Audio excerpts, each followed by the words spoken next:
Hello everybody and welcome back to ESA Summer 21. И вот If you уже didn't know already, we are raising money for Save the Children. If you want to donate, you can find the link below the stream or in the chat by writing !donate. Also want to give a very quick shout out to our sponsors Twitch and ViewSonic for sponsoring this event. And friends, it is time for some Pikmin action right now. Pikmin 2 to be exact, by JackDraz. So good luck and have fun on the run. Brill, yeah, thank you. I'll give a countdown now. I think I'll explain the game's premise while we're watching these sort of intro cutscenes. So 3, 2, 1, start. Alrighty, so I guess as a quick thing as well, I'm joined by two illustrious guests from the European Pikmin community. So we first have Kemi, so feel free to say hi. Hey everyone, I run this Вот game. такая игра. Pikmin. And then we have Max25, the other English brother, joining me for this. Hey everyone, I've been running this game for about 3 years now. It's nice to be here today. Что тут можно сказать про нее? So for those of you that don't really know about Pikmin, it's sort of Nintendo's quirky Это cousin game. такое. Is how I always think about it. Я, So it's an может, action мало RTS кто знает, что where такое you Pikmin, have но, one little unit that you use наверное, all the многие time. играли Pikmin, who are в these игры guys. типа Overlord, So the goal is to sort Overlord of 2, get an army of them as big as possible и and технически pay off the это очень company's близкие debt. игры, потому что Because the character we're playing as, Olimar, здесь works мы for a freight company управляем called Hog отрядами Freight, маленьких and they have somehow gotten themselves into a lot of debt. подручных ребят. So what we're doing now is to try and pay off that debt by coming back to the planet that Olimar Да-да, crashed on, Pikmin. where they found treasures разных last time that типов. suddenly ended up being worth a lot of money. So we've come back to И get more things like that.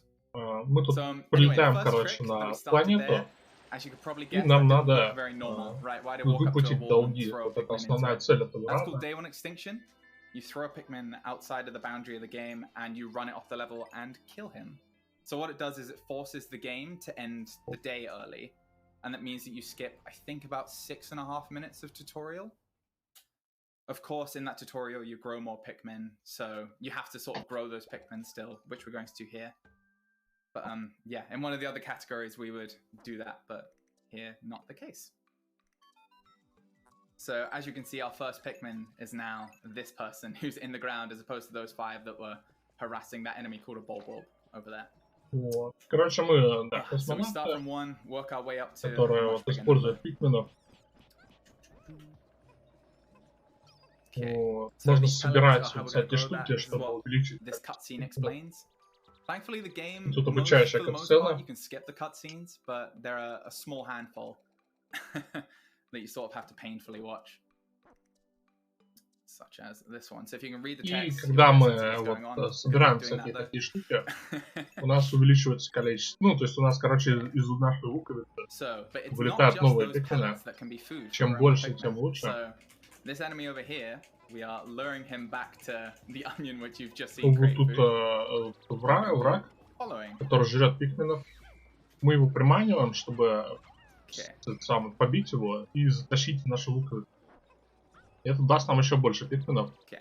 So that's the cutscene. Пошел менеджмент. So Нам we're нужно getting sort of много weird пикменов. cutscenes playing throughout this process. Так что that мы would normally увеличиваем play during количество the наших tutorial, бойцов. but Еще we можем have to play them переключаться at sort между of weird points космонавтами. during this growth phase. И в принципе, It feels like we're going a mile a minute here. I don't really think ну, about that заканчиваем much этот день. anymore. But that trick I just did there was called Louis skip. So one of the Вот other есть такая unskippable штука, короче, cutscenes как is where тайм-менеджмент. Louis basically finds Каждый the день onion and он goes, "What is this?" And then a Pikmin sprout comes out of it. But you имеет, can end the day at короче, the same time the определенный cutscene лимит на trigger, время. and you skip it. So that's about 20 seconds of time save that we got there, and it's a 1-frame input.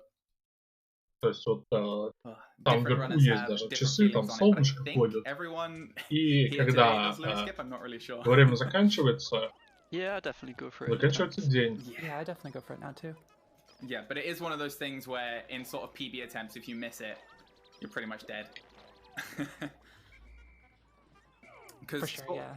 the name of the game of this, which we'll get into more later on, but it's all about multitasking. So much like real-time Тут надо, strategy games ну, в elsewhere, общем-то, it's really about особые making скиллы, sure that your которые тут Pikmin are нужны, all doing это something useful at the same способность time. сделать очень много заданий So одновременно. these splits so far Нам have надо been able to show управлять, that нам very надо well. менеджмент толпу пикменов. Yeah, the split that we're going into Но now. пока мы занимаемся One просто of гриндом. the commentators can explain sort of what the objective is. That'd be helpful. Гриндом Yeah, пикменов. so landing in day 4, basically our goal is just to grow the rest of, or most of the rest of the red Pikmin that we're going to need in the run. And Несколько also раз to crush заходим a на bag одно и that's то in же our way место, and break down a wall that's in our берем way, там and then ресурсы, we'll enter the first cave. пылесосим вообще все, что можно, и So yeah, basically Jack is скармливаем just вот going to ту be running луковицу, around, getting a lot of пикмены stuff все in sort тащат. of an optimal path here. And doing a lot of plucking. There's another trick coming up in a minute called egg push. I'm sure you'll know it when you see вот. it. Надо еще вытаскивать этих пикменов, они вот, когда из луковицы высаживаются, It's a real их highlight короче, надо of trick naming. It's egg push. Well, what do? You push an egg. Yeah, I remember их, короче, надо вытаскивать. Они сажаются в землю, надо их выкорчевывать. by everyone else who correctly pointed out that that's stupid. So, but yeah, that'll be. Слушай, довольно оптимально, короче, берем еще вот эти таблеточки. So like growing all the bits in the spawn area there. Oh god, sorry, I lost count there. Growing all the bits in the spawn area there was in a very specific order. So the first pellet there. С определенным порядком, короче, запрыгиваем в разные места. So we only started today with 13, so we had to get the quickest 2 Pikmin earlier in the day. So that was why we did that pellet first. But then we still have to do all the other pellets at the same time. So it's about, you know, scheduling, I guess. Yeah, that was egg push. That was, there it is. Yeah, that's actually easier than it looks. Like, a lot of new runners are intimidated by that, but it's genuinely not that bad. Yeah. Just with like a tiny. Все, в чате уже отсылки к кино пошли. But it does save a decent amount of time. Actually, it saves like upwards. Кодзима на вас хорошо повлиял. I think it can be like a lot of time if you like really nail it, because you can play the rest of the day differently, like ever so slightly differently. И вы только посмотрите, насколько большой отряд. I ideally need to kill a handful of these. 2. Okay, that'll be difficult. Yeah. So getting metites here. Normally, eggs in this game, you. Мы вот, мы, короче, скатили шаг, в нем оказались враги, мы их побили, и из них выкатился сок. Сок позволяет апгрейдить пикменов. И они начинают двигаться быстрее, фигачить сильнее. И это нужно апгрейд. Это вот как в Overworld, короче, как они пивку бахают. Yeah, that makes the split a little bit awkward. In theory, getting metites on this split does save time. Вот здесь примерно то же самое, но в принципе это довольно перманентно. But it's kind of difficult. You need to. They sort of scare all your Pikmin around, and you have to whistle them back and throw them quite quickly right on top of the metites in order to kill them. Yeah. So for context, we've gone completely off the grid here. So we grew 4 Pikmin from the metites, which are these people that are under the ground here. But as a result, we didn't have to gather that bulbul body that you can probably see in the horizon over there. So that's a bit of sort of on-the-fly routing, I guess. It'll have some benefits because we'll have more Pikmin on the gate earlier than we would normally. Because normally we'd have to put 4 sort of Pikmin on this body to carry that back. But now those 4 Pikmin are instead on the gate. So I have no idea how this is going to look. I'll be completely honest. This is the perfect example of doing it live. But I can't imagine it'll be too bad. Раннера Пикмена всегда так легко проходит, что его нельзя заруинить. На самом деле, да, тут нельзя типа заруинить время. В принципе, нельзя заруинить обычное положение Pikmin, потому что это игра, которая в большей степени поощряет скоростное прохождение. Если вы играете быстро, вы играете в эту игру хорошо. Мы отправляемся в пещеру. Here, do this 6-minute segment as many times as possible until you go insane for a 1 in 20 chance thing to save not even that much time. No, around все еще можно убить. This is the first technically randomly generated layout in the game. So the way the game generates these, we'll call them sub-level floors. Да, тут еще раннер может свистеть.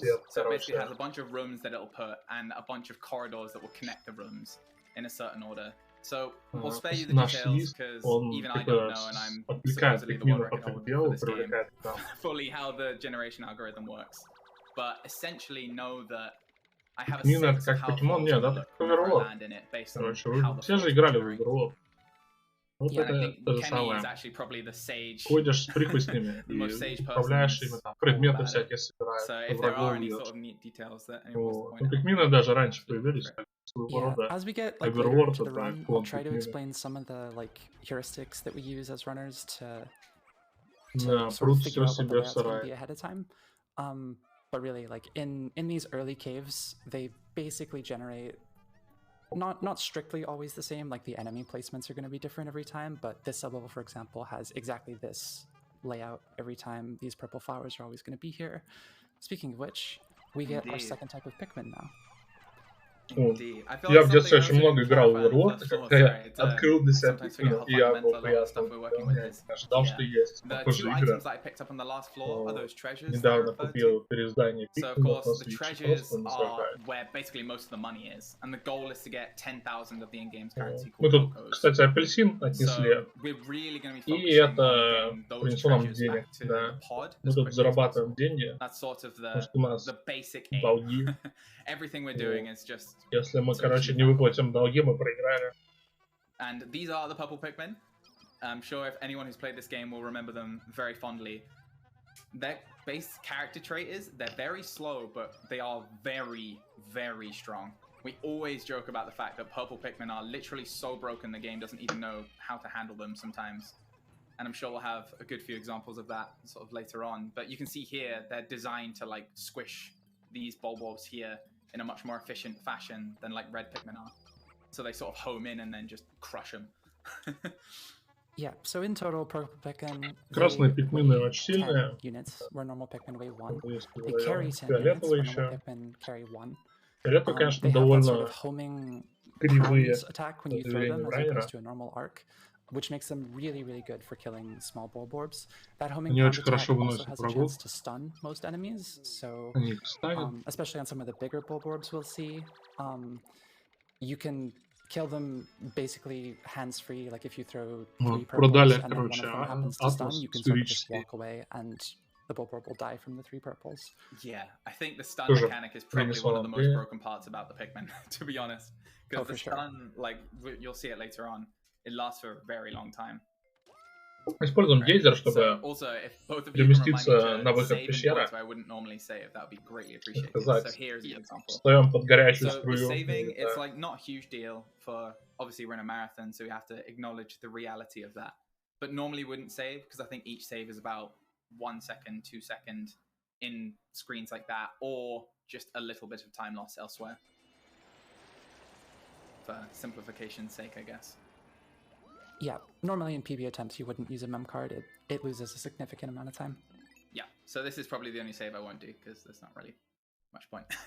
So yeah, that's the first area cleared. So you saw that treasure we gathered there in the what's called Emergence Cave was a globe. So I shouted out to Europe on the globe, but the whole point of it is it's a key item. If you want to think about it that way, it unlocks a new area. So that's where we are now. So this is Awakening Wood. This is sort of the second, I'd say the first like substantial area that we're going to be in for a long time. The first of probably 3. Yeah, probably about a third of the run is going to be spent in this area, if not longer. Yeah.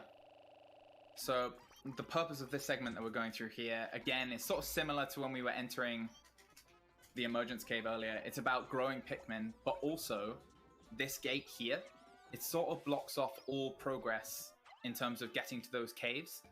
And of course, the caves, as a rule of thumb, are where the items with the most like monetary value are located. So getting to those caves sort of as soon as possible is really the the goal. Yeah, there are treasures above ground. Короче, сокровища добываем. Увеличиваем количество пикменов тоже.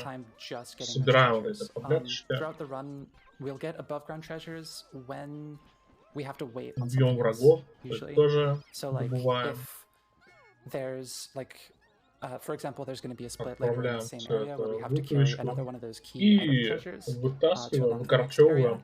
And while that's carrying, we're going to do a route where we can grow a whole bunch of other Pikmin, as well as get most of the rest of the above ground treasures at the same time. So basically you can think of it like getting them for free, because we're sort of bottlenecked by one thing happening. and then the rest of the time that we're waiting for that, we can do whatever we want. Exactly, it's the key result of that like multitasking that is sort of the the key word for this entire speed game. Metal Gear выглядит странно. Because you get money, but then also you need Pikmin to be able to access those caves with more value. So we do them at the same time, as Kemi said. Metal Gear только закончился. Alrighty. So this is the Honey Wisp. We're doing this to flower the rest of our Pikmin, but you can see there's quite a lot of leaf Pikmin on the gate. So again, it's another mechanic that I sort of briefly skipped over in the beginning stages. But flower Pikmin, they're the same as regular Pikmin, but their movement speed. Ничего себе, он сжимает пикминов, смотрите. So for anyone who played this game when you were a kid, no, their attack power does not increase. I thought it too when I joined the speedrunning scene, but alas. But no, it helps they move with the captains faster, and they also carry treasures a lot faster. So given we're at speedrun marathon, you can guess that's probably quite useful. Апгрейдится, проапгрейженный пикмин. Alrighty, so this is our first cave in. Смотрите, у нас пикмины, там часть пикминов застряла. This is the first cave that the game really lets you go in a sort of conventional sense. So this cave is really important for quite a few reasons, but also the treasures that are in this cave have a really high value in general. So it's super worth going to. Yeah, a lot of the early areas and caves in this game, like all the treasures in the early areas are worth a ton of Pokos. Whereas like later on into the game, мы нашли крестовину от геймпада. You know, 60, there's even one that's worth 35 Pokos, like near the end. Это крестовина, которая была сломана в результате неудачного рана. I was literally about to say that exact word. Yeah, the game's like, okay, we've given you some money, now you've got to start earning it, I think. Yeah, whereas most of these treasures here are going to be worth like 100, some of them 200, I think. Yeah. There's one that's like продали крестовину за 100. Нет? They're really, really expensive. Yeah, I think it's 280 actually. That's 280. probably one of the most expensive treasures we get in the entire game. But it's like basically given to you on a silver platter in this cave, so super nice. And again, we're not running into much of the variations in the sub-levels yet. That's sort of a... Well, I think probably Beast 4, when we get to that, will probably be the first like, sub-level that actually does have мировой рекорд здесь 1 час 33 минуты 14 секунд. The only like serious variation is where the placement of the exit hole is. So there's like a hole that's randomly placed Ну, in every кстати, sub-level to go to the next sub-level, and достаточно basically it can be in any of интересная these тема. alcoves. Sometimes it's Видно, like что ранее не робкого десятка. and Ну, sometimes не сказать, it's что in the тут same можно way you много spawn in заравнить. one of the alcoves, which is the worst В possible case, принципе, because you have to run all the way back. тут не такой жесткий ран, как в третьем Pikmin, который там вообще again, it's sort of ОБ на ОБ и ОБ again, those of you погоняет. with keen eyes have probably spotted that the game gives you a little bit of a sneak preview of what you're going to be working with once you come down. Так, мы into a выкидываем, sub-level. короче, And that's something that from the ненужных speedrun perspective is пикминов, really потому что important они to look at. хорошо горят, а красные горят плохо, поэтому красные That's how we мы, get like most of our info короче, берем about с собой. sub-levels, especially later into the game. Лутаем сокровища, You вот get that эта like one sneak peek дискета of a с bird's eye надписью view, Nintendo. and if you have good knowledge А of это, how наверное, sub-levels дискета для generate, Famicom Disk you can System. basically read the whole floor like straight off. Ничего себе отсылка. Yeah. А кто ее понял? You have to forgive me also Знали? behind the scenes of shutting the blind because the sun is, as people can probably see, hitting you straight in the face. But never mind. Okay, so again, in the continuing theme of incredibly high value О, мы treasures, еще взяли here's a mahjong piece worth 150. And then штучку this, из I'm not маджонга. even sure if this is real. Does anyone in the chat know if this is real? Or like anyone in the call, I guess. Nintendo floppy disks. I'm not sure if that actually exists. Райер говорит, It is, but I don't remember what game that is. Nintendo floppy Because диски, Nintendo я used to не make, думаю, like, что они physical реально games, didn't they? существуют. А, вот он не So, слышал про So I Famicom can see Disk the System. transition. Да. That makes sense. Okay. So this is Holy Piece 4. This is the first floor where the layout difference is like actually really significant. А, у There's sort нас of как-то one side тут room на that ГДК, generates что on ли, this как-то floor. был. Oh, it looks like this is a really good Короче, layout. Дракула 2 на Рой на Хуин. There's sort of one side На room этом just for Famicom that Disk we're System looking for when we это come down, абсолютно угарный ран. which is where in Ну, almost every он layout очень... that card treasure Это will очень spawn. так себе This игра. time it spawned in an alcove, which Ну, в is quite смысле, rare. игра And норм, very, но very она fast. This is like close to кривая. best possible Holy Piece 4 actually. Yes. В каком-то So месте that даже explains проклятая. partially Оба. why the difference between the Берем estimate and any туза. of you who may have looked at the Как говорится, не очко обычно world губит, records. а 11 For тут. instance, the time disparity between that, И even those of Game me who did Watch. both the runs, quite Это high. прикольно, кстати, отсылочки Part of к it is sort продуктам of RNG Nintendo. reliant. Okay, so up here, I think, is probably one of the only audio cues I've got for the entire run. So I'll just take a second, try and get that.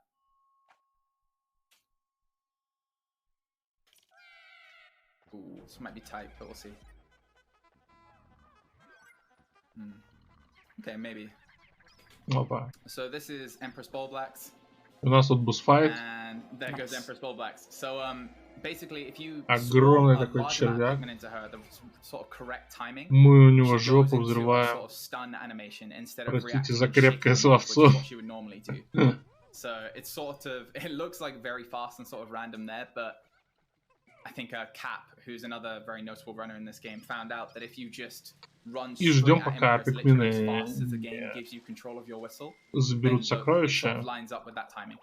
So you can actually one cycle her, which is insane. Yeah, there is a slightly slower setup that most runners do, which is where you sort of go around to the side of her and then wait for sort of a later cycle. The audio cue you're listening for is her breathing, because it lines up with her animation. So most runners will go around and like wait one cycle to get just the right timing, which is a lot more reliable if you haven't practiced the fastest version. But you know, Jack is the world record holder for a reason. I sometimes forget. I must admit. This game is, hopefully we don't have to run into that today, but this game is incredible at making you think, even though you've played it for 2 or 3 years, like you're an actual idiot. Because you're trying to control 100 basically petulant school children to get them to do what you want them to do at the same time, sometimes with success and sometimes without. So yeah, you get humbled by the game very often, I'll put it that way. I think everyone here has probably had some sort of experience where they just felt like actually incredibly stupid. Alrighty, so очередные next cave пакеты у нас in на Wood, пути. White Flower Garden. It's a lot quicker to get to because we've already taken down that big gate and we got the purples to knock down that bag because their increased weight is really important for being heavy enough to sort of push it down. You could see that you needed 200 Pikmin, which is impossible as the game limits you to 100 in the field at one time. So purples are essential there, and you don't get enough early on. Yeah, in certain other categories, you would actually re-enter Emergence Cave like a second time to get more purples initially, and then you would do White Flower Garden first. Yes. Like in All Treasures, the different category. But yeah, in Payoff Debt, like, we don't need that many purples, and there's a really convenient place to grow 10 more in Hollow Beasts, so we don't bother. Мир пикминов, он представляет такую большую, короче, свалку, вот, остатки, так сказать, человеческой жизни. Там постоянно находятся такие вот, where like you take your game as a big problem and then you work it out штука для and you say like going here and doing this earlier is better and doing things in a certain order, right? Like every game has that. But Pikmin 2 is very, very, very in the entire of the game. So sort of like how I play this sub-level, for instance, I've sort of rooted this. В общем, всякие вещи, которые для нас просто обычные вещи, тут это такие артефакты. Like knowledgeable about it. It's called the И это traveling man довольно problem. мило. It's sort of like an incredibly kid-friendly version of that with enemies. But yeah, and then when the sub-levels get increasingly more complicated throughout the run, the sort of complexity of routing also increases. Oh yeah, like in races that we've done, like set seed races, we've had hours-long conversations about single sub-levels. Yeah. Like one particular layout of one particular sub-level. Like it gets insanely deep if you want to like really optimize it. Yeah. Крышечку. Doing that on the fly is Да, все знают, что крышечки высоко ценятся в постапокалипсисе. Like how high the skill ceiling is for running this game. Yeah, I think Cap once referred to it as opening your third eye in Pikmin 2. Once you finally start routing like the actual generated sub-levels like really, really, really quickly and without thinking about it, but it works well, and you're like, wait, what? I had to think about this like a couple months ago. Why is this so effortless now? So yeah, I'm sure every runner will have some sort of experience with that. Alrighty, so this is the third type of Pikmin we're going to be getting for the run. These are white Pikmin. I guess, Kemi, do you want to explain, as you did so eloquently last time, what their sort of benefits are? Sure. Yeah, so white Pikmin, these So we said purple Pikmin are like У нас, кстати, новые белые Pikmin. White Pikmin are a strong contender for that, because white Pikmin, their main sort of ability, besides being able to dig Они, up кстати, buried копать treasures like we're умеют. seeing right now, is that they are very, very fast. So to talk quickly about Pikmin speeds, flowered reds have like an internal speed value of 2. Flowered purples have a speed value of 1.8, so they're slightly slower. Flowered white Pikmin have a speed value of 4. So they are literally twice as fast as other Pikmin types. And this is for carrying things, by the way, not walking. Yeah. So they are just like a massive help. Like you'll see for some small treasures, actually on the next floor, if you can completely load them up with whites, they will just zoom through the floor and they'll make a lot of sub-levels like Что-то там way more раннер. bearable. Yeah. Окошко приоткрыл, запарился. So you'll often see, I think Опа. maybe not. Well, I guess you saw Липкая it in the store, лента. actually. It's actually Хорошая worth the находка, time но to не очень load the дорогая. treasure, so stop Всего it moving 80 temporarily. монет. У нас уже Then put whites on it instead 1984. of like red Pikmin. Just Фармим because, as we sort of бабло. explained, they go literally double the speed. So Вот, во второй части, конечно, очень even if it много takes a фарма. second, if the whole travel time is like 20 seconds, then you save a lot of time. So this is one of the stinky flaws that we don't like in the game that can give you bad RNG. So as you can see, we spawned in this room, have to walk all the way through here, all the way through to this far room, and then this treasure here is the only one we're getting in this floor. So you can see it's all the way on the other side of the room, and here, Sub-level. yeah, here we're Это just waiting. вот эти So вот пещерки, honestly, это if такие the host has any sort саб-уровня. of thing В they want to shout общем-то, out, мы that можем would be really добывать good. годноту и Awesome, great. Yeah, we got a donation. и на просто We уровнях. got $15 from Bess. Но на саб-уровнях очень Hopefully быстро. Они this makes типа sense to you, маленькие and if и not, well, here we go. It says, let's go, Andy. могут Good luck, Yeah. have fun. очень Dr. удачными Arizona. оказаться. Thanks, Bess. Long time no see. I hope you're doing well. I also quickly want to mention, by the way, that we are that we are about $1,200 away from reaching our total that we managed to get at ESA 2014. We're tracking В общем-то, да, мы не лезем там в бусфайты и прочее, просто бегаем по саблеву, собираемся всякие самые... Ну, такой вот, типа, данж с несколькими этажами. Вот это 5-й этаж. Вот, кстати, на 5-м этаже уже пойдет бусфайт. Да. Такая... Thanks for that. Земляная It may look important, пицца. but it's really not. That enemy is called a snagret, so it's a mix between, I don't know, a snake and some other bird. Это, короче, да, смесь, короче, птицы и змеи. Yeah, I think that's probably the first exhibition of the power И of purples. нам с ней Really достается just варежка. destroyed him. He didn't even get a chance to really do anything, and we just pounded him with purple Pikmin. So, because when they come down with a pound, that itself does damage, but the purples themselves, every time they hit an enemy, also does damage. So it stacks up really fast. Yeah, we're gonna use / abuse purples to quick kill. I'm pretty sure every boss in the category. Ну, короче, немного абузим basically none of them get a chance to do anything фиолетовых. because they just instantly died to purples. Yeah, exactly. So here it is. This is probably the Чтобы most быстро important убивать trick. I have боссов. to remember to save here. Yeah, save. So this is the Вот, key можно их sort там of встанет, все дела. sequence break, if you will. So there's a type of Pikmin that we haven't got yet that I'll spoil. They're blue, and their gimmick is they can go underwater. So of course you're not meant to be able to get these until you've been to a much later area, but we're going to go and get them now. So, И вот теперь начинается кое-что интересное. Мы начинаем делать секвенс-брейки. Мы пытаемся немножко обмануть игру и пройти... Yeah, so the way this trick is going to go, I'll let Jack focus. Пройти, короче, не по порядку ее. То есть мы нарушим последовательность прохождения игры. И это достаточно большой скилл. Вот. Когда мы падаем, нас поднимают пикмины, и нам надо так, чтобы они нас подняли, короче, так, чтобы мы забрались наверх.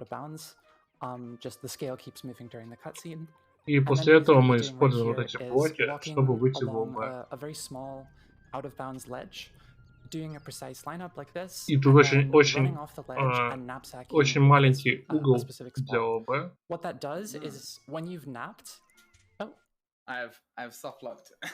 И раннер засточил игру.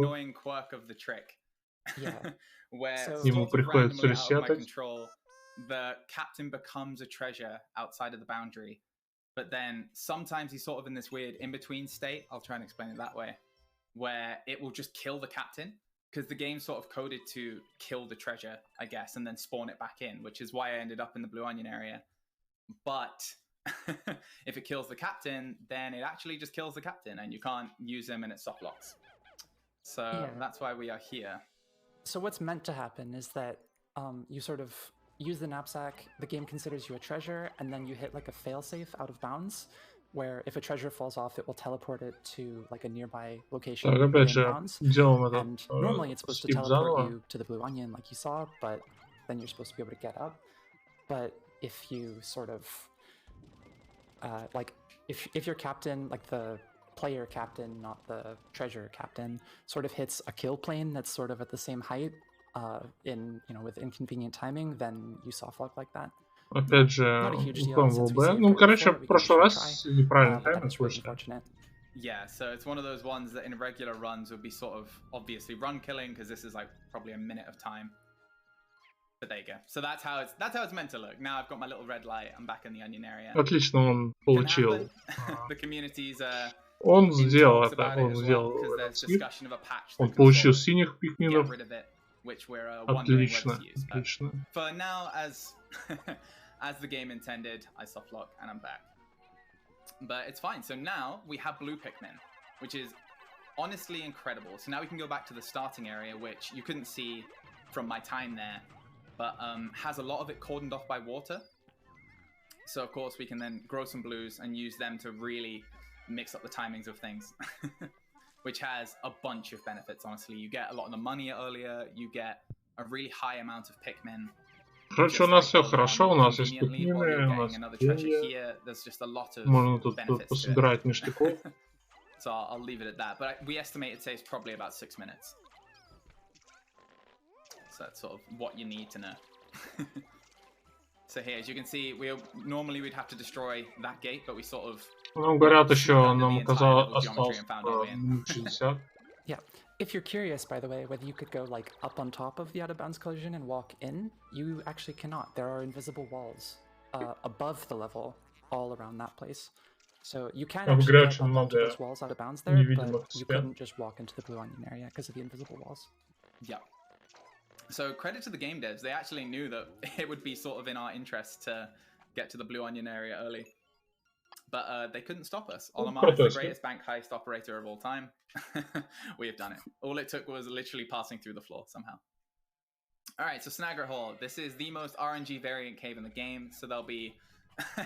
if anybody decides to run this game, you will hear about this cave. It is actually very cool. We're basically in a birdhouse, which is what the first floor here is. And we sort of make our way down into it. So Snagger itself is a sort of the theme enemy for the cave, if you want to think about it that way.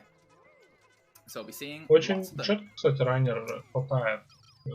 But yeah, has a lot of very valuable treasures in here as well. I think there's about 1,000 Pokos, maybe, and change in here in total. So super worth our time going to. So yeah, that was... Oh, sorry, I was just going to say, that was probably the first example of like a standard enemy getting absolutely melted by purple Pikmin. So that was an orange Bulborb. Normally a really big threat. They can spot you from miles away, but we actually lowered him down the cliff and then just destroyed him. Двигаемся на следующий уровень. Yeah. Уровень. So this is SH2. Yeah, this floor is universally loathed by runners because it's probably like one of the single most frustrating floors in terms of generation. There actually aren't that many floors that will just sort of like lose you time objectively based on their generation, but this is one of the ones that can. So we don't like it very much. But thankfully, this one seems to be, you know, somewhat okay. Yeah, it's alright. As well as with anything in sort of RNG elements in speedrunning, it gets to the point that the higher the quality of the run overall, the higher your standards sort of have to be for sections like this. So I would describe this floor as like very good, but obviously you can get ones where the strawberry will spawn within spitting distance, really. Клубничку. So клубничка тоже стоит. Yeah, there's various nuance there.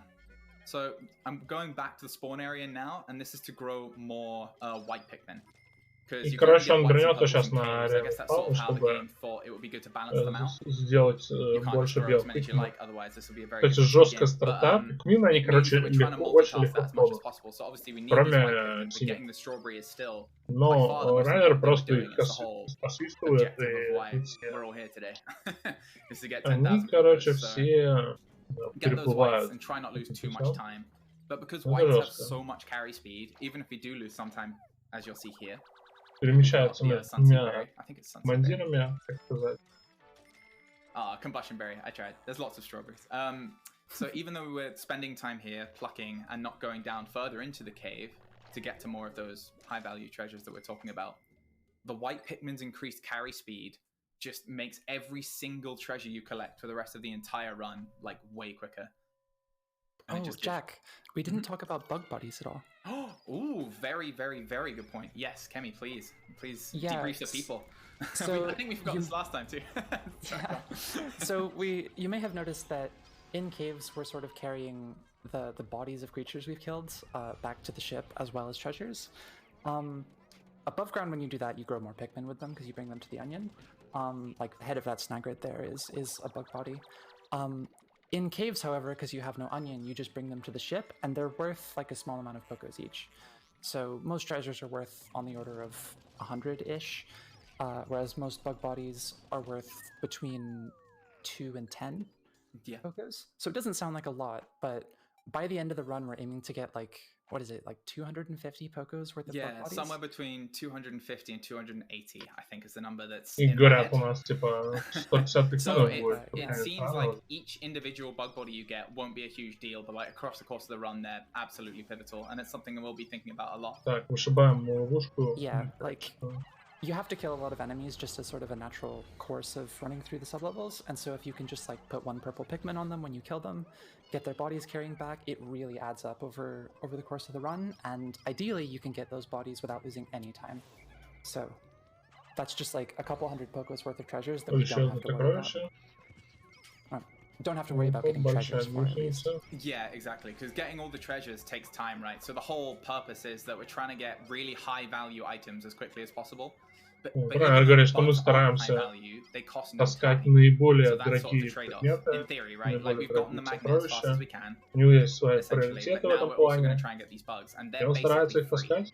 So they're like an extra 10%. I think that may have been what you were saying. I was a bit stressed about the kind of deal. Sorry if that was exactly what you said. But speaking of high-value treasures, you may notice that there's like a cherry over there on the side. That's another treasure. Max, maybe you should tell us about the cherry.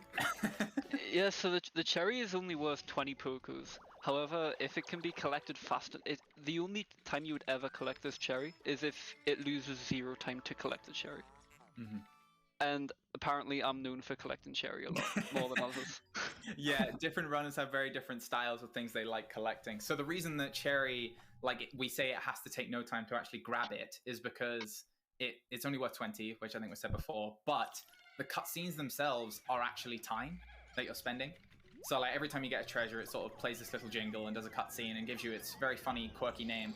But that actually costs time. We actually don't like that. So like, unless the treasure's worth that sort of cutscene time, we're sometimes pretty stingy on activating it. So the cherry's a really good example of that. There are treasures which are really low value that we just don't ever get in runs for that exact reason. Тут много еще сокровищ, которые имеют меньшую цену, мы их в ране никогда не берем. Потому что еще сокровищ там, цены идут. Мы не хотим их все смотреть.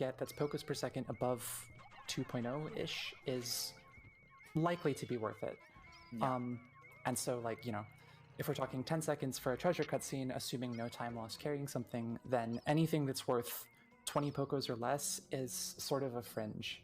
And there are a decent number of treasures that are worth that little. I've realized another crucial, very basic component that we haven't explained, and this floor is probably really good for it.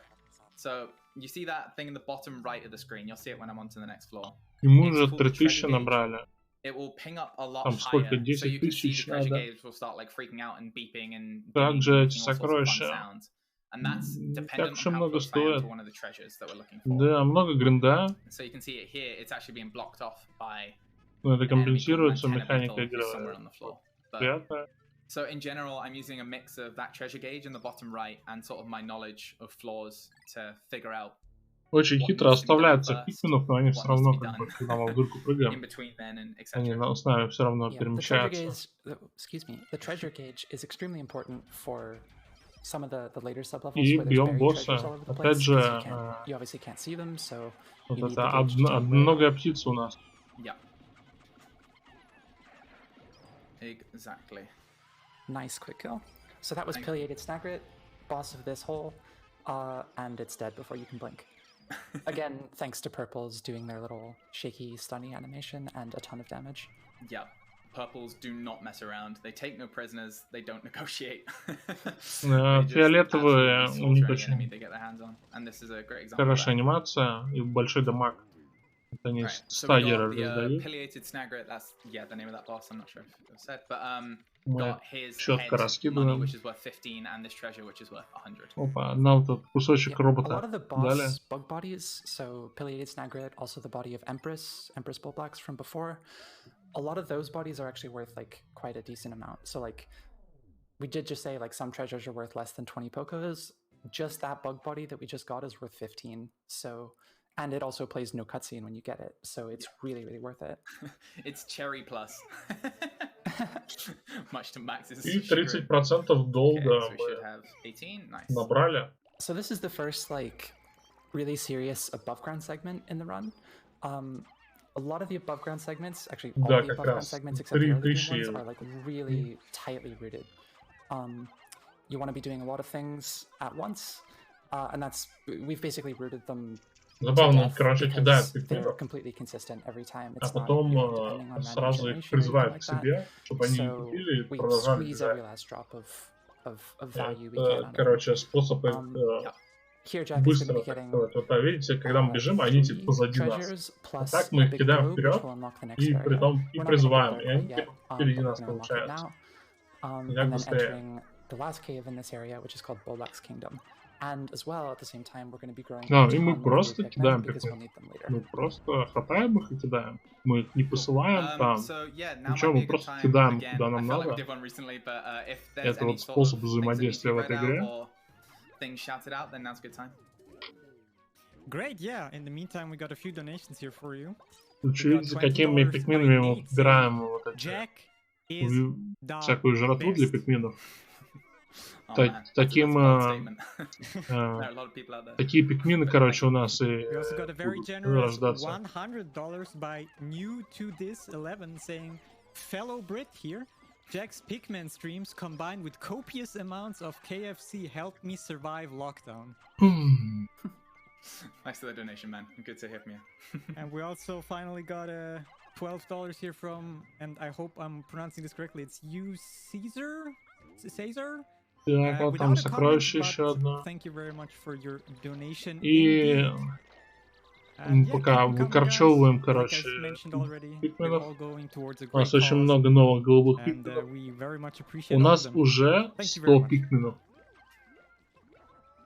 Вот это да. Подконтрольно.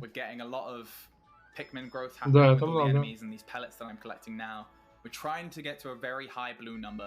That's the goal, because there is a gate that's underwater in the next area that's going to be our sort of big blocker between getting to these caves. Which again, as I keep stressing, I feel like is where the money is.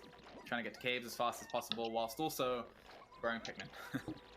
So yeah, that's sort of the goal. But this went pretty well, I think. Yeah, no, this was pretty good. So also, since the last run I've done at sort of marathon, for anyone who may have watched that at GDQ, we've actually had a big reroute thanks to a runner called Ice Cube. So what we used to do here was get sort of blues as we're doing now, but then we would flower them on that section over there. Закидываем сокровища. That would be the only time we could, but now we're going to be flowering them as part of an entirely глобуса, different короче. So we'll maybe provide a bit more insight on that once we get Очень много to it. стоит. For now, what you need to know is we're doing All Black's Kingdom, which is the next cave. We're doing it with leaves, which has its own sort of nuance as leaves travel a lot slower. there'll be a lot to think about on that one. Yeah, we used to do Boblack's Kingdom with a whole bunch of like basically the same squad, but all flowered. Now it's some leaves. Yeah, now some leaves and also reds. Yeah, and also reds. We could potentially get lucky and get like a random chance egg on one of the earlier floors in this cave. Yeah. We will still need to flower later as part of Value for Pose above ground, but that would definitely speed up the later part of this cave, and we kind of hope for that every time. Yeah.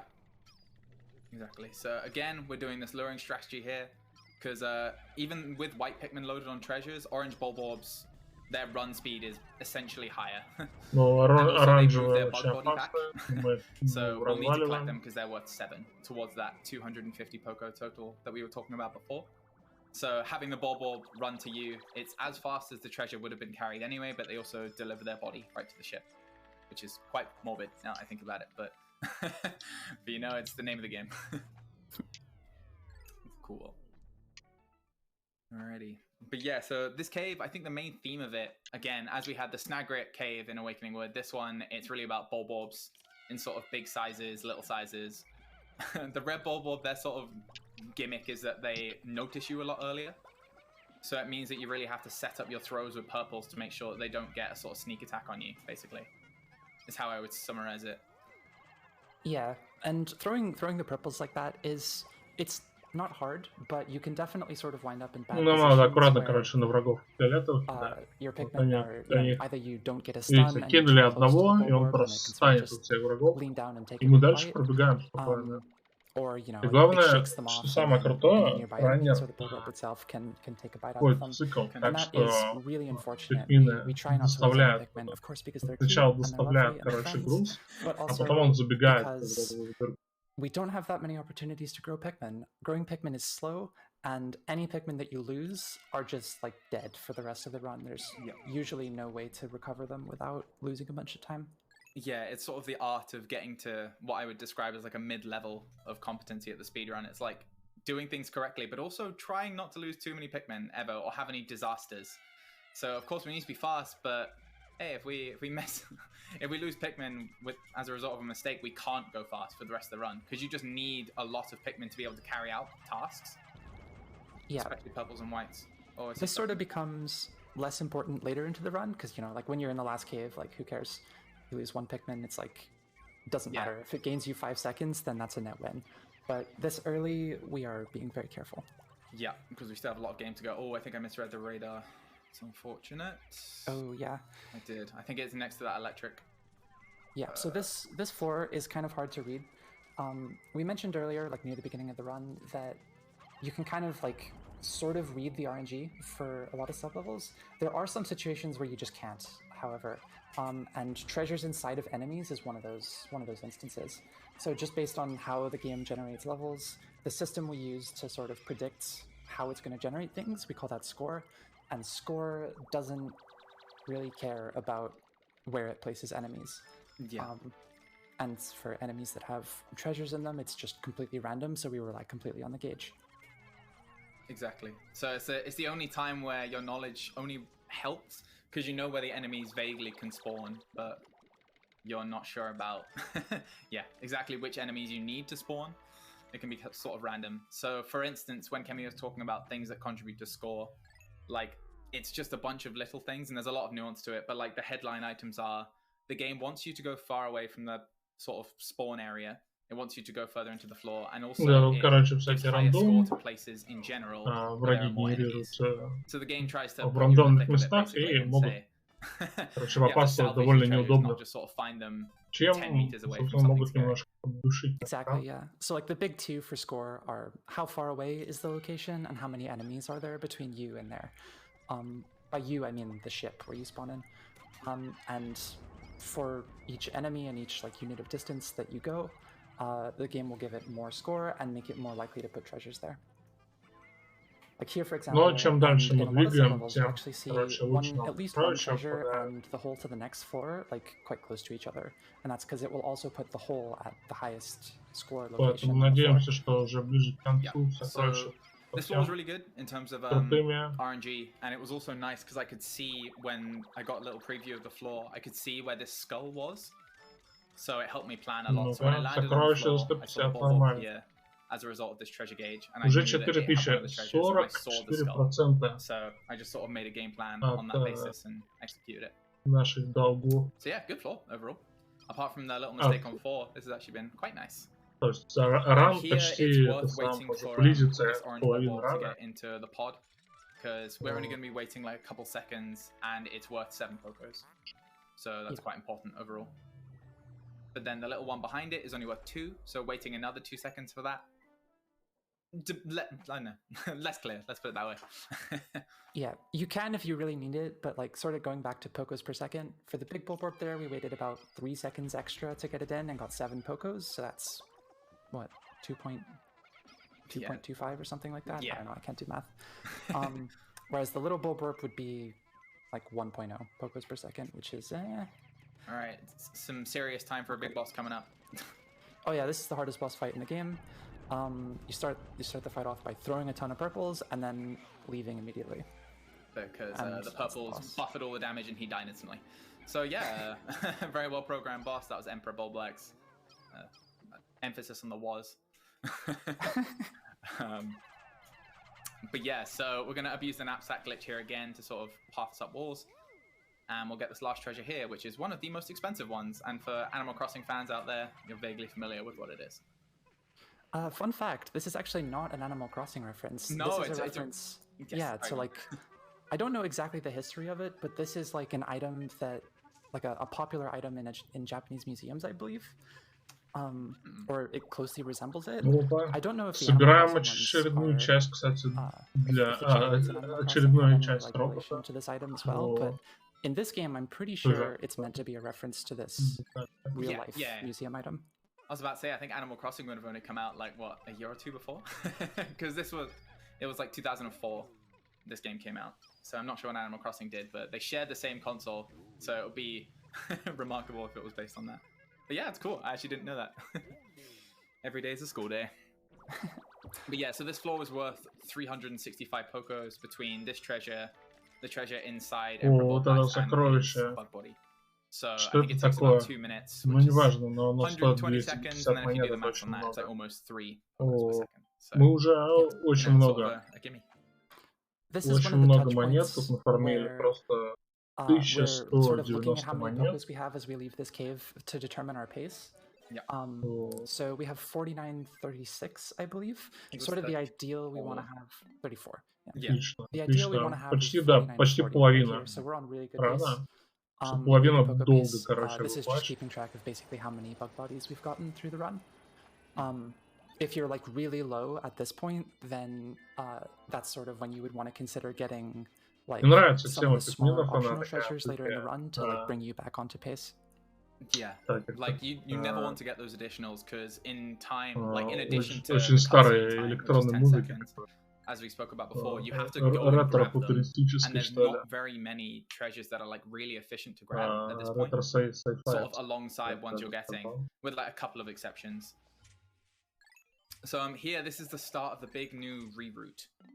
So the basic thing you need to know in terms of the biggest routing challenge in Pikmin 2 is the first treasure you collect in Valley of Repose, which is the area we're in now, it automatically forces the day to end.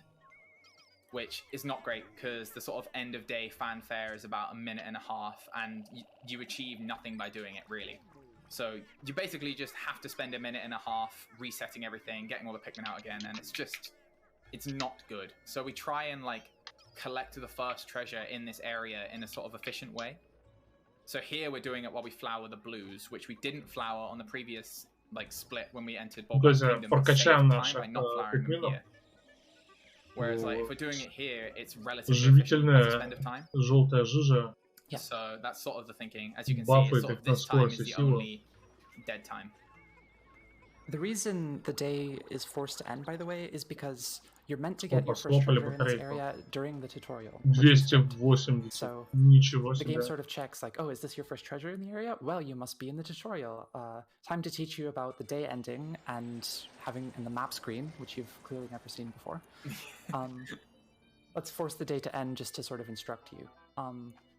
And we don't really have a way to skip this that we know of, so we kind of just have to make the best of it. This is still significantly faster than playing through the tutorial, though. Yeah. As a heads up to the host, if you still wanted to switch, now would be a very good time, because this above section is relatively simple, but I'm not sure. All right, yeah, I will do that in just a second. 50% долго, да? Before I leave. Yeah, please do. We got $25 here from Blood Dive saying, Pikmin is love. Great event again for a great cause. Thank you so far and good luck for all the following runners.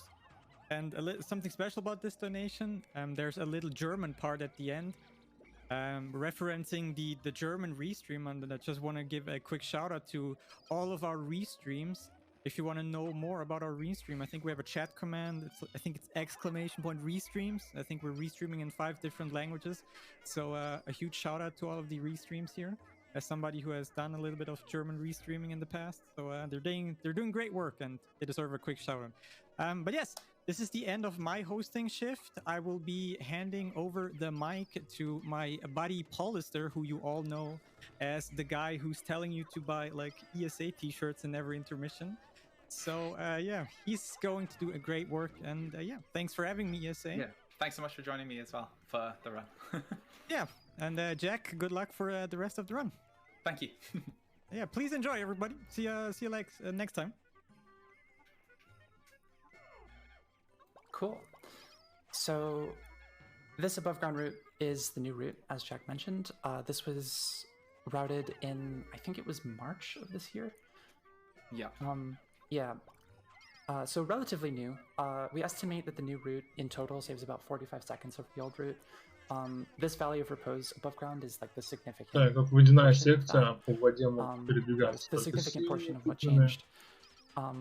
Basically, what we Нужно used to собирать do эти is сокровища. like rush straight to the first cave here, which is Subterranean Complex, and then rush to the second cave, which is Frontier Cavern, and then sort of after that you would clean up all the above ground treasures and then end the day. Here what we do now is we try to get most of the above ground treasures moving, all of them actually, while we enter Subterranean Complex. Because in order to enter Subterranean Complex, we have to take down that wall that was underwater. We have to break the plug, which is keeping water like there where the gate was, and then we have to build this bridge. And if this was a no glitches run, we would also have to take down a gate, but thankfully we can skip that with another knapsack exploit.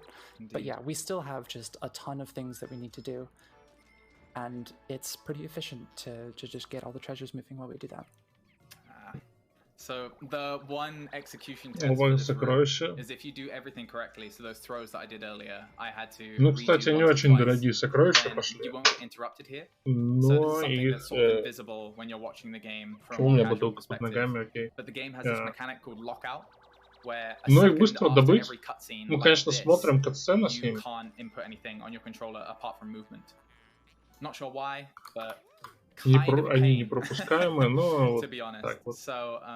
Ну, зато посмотрим какие-то предметы, такие банки консервные, да. It's the source of much frustration, I think, sort of in the early days when you forget that it's something that you have to think about. Yeah, it can really mess you up. I've personally lost runs to like Pikmin running into electric hazards, for example, during the lockouts, like after treasure cutscenes and stuff. It's really brutal if you don't know to plan ahead for it. Yeah. Like, Pikmin can die instantly. And even without electricity, I think that, as Kemi said, that's probably the best example, but they can die incredibly quickly. So even a second can be it. That can be like all of your Pikmin just gone. Yeah. Oh, did you miss some purples? You're only entering with 90. I might be. I might have. I'll check on the first floor. That was weird. Yeah. So this is Subterranean Complex. A lot of new runners sort of regard this as the hardest cave in the run. A lot of experienced runners regard it as the hardest cave in the run as well. There's a few contenders for that, but basically this cave is really seriously going to test execution and ability to tightly manage your Pikmin squad. There's a lot of explosives in this cave, there's a lot of electricity, there's a lot of things that can instantly kill tons and tons of your Pikmin if you don't have like really good positioning. Yeah. So we'll see a bit more of that on the next floor, and then from then onwards. But that's sort of what to expect here. Lots it's of stress. a notorious run killer. Yeah. But the good kind of stress, the kind of stress that keeps us playing the game in some weird, I don't know, some weird way.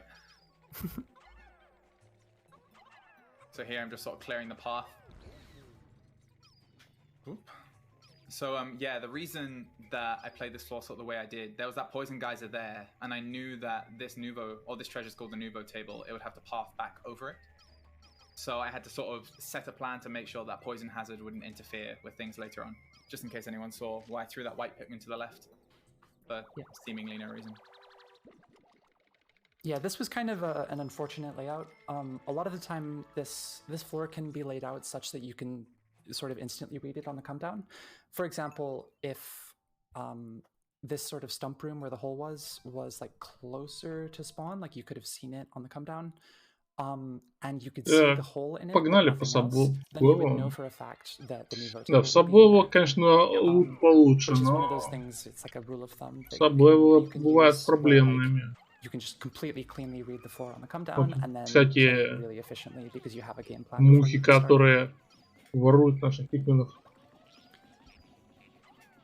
So yeah, all of these little like grayish things on the floor are bombs. Опа, шестереночка, раскапываем ее. Hit them, and then they will explode after a short timer. So because free stray Pikmin are stupid. Yeah, it's basically why. They see like a landmine and they're like, "Ooh, that's for me." Yeah, and exactly. they charge straight at it. So we have to make them fight their absolute base urges on that front. Yeah. They'll do a lot of things. They'll hit bombs, but they'll also like run up and hit anode beetles, which are some electric enemies you saw in Bulbuck's Kingdom. And then those anode beetles will like spark and create electricity, and then they will instantly zap any Pikmin around them. Хотя вот эти сокровища, конечно, не очень много стоят. Yeah, Pikmin have a tendency to kill themselves, so you have to keep a pretty tight control. Ну, какие есть сокровища. Иногда даже и дешевые приходится брать. Ну, сам слишком дешево мы стараемся не брать. Реально, это потеря времени. Но тут все-таки рандом какой-то роляет. And then we need to get 2 other treasures that are sort of just hanging around. So we've got to organize our time to do that as best as possible. So ну, у нас подгорели пикмены. What you saw Jack do just there was like dismiss his squad on top of a fire geyser here.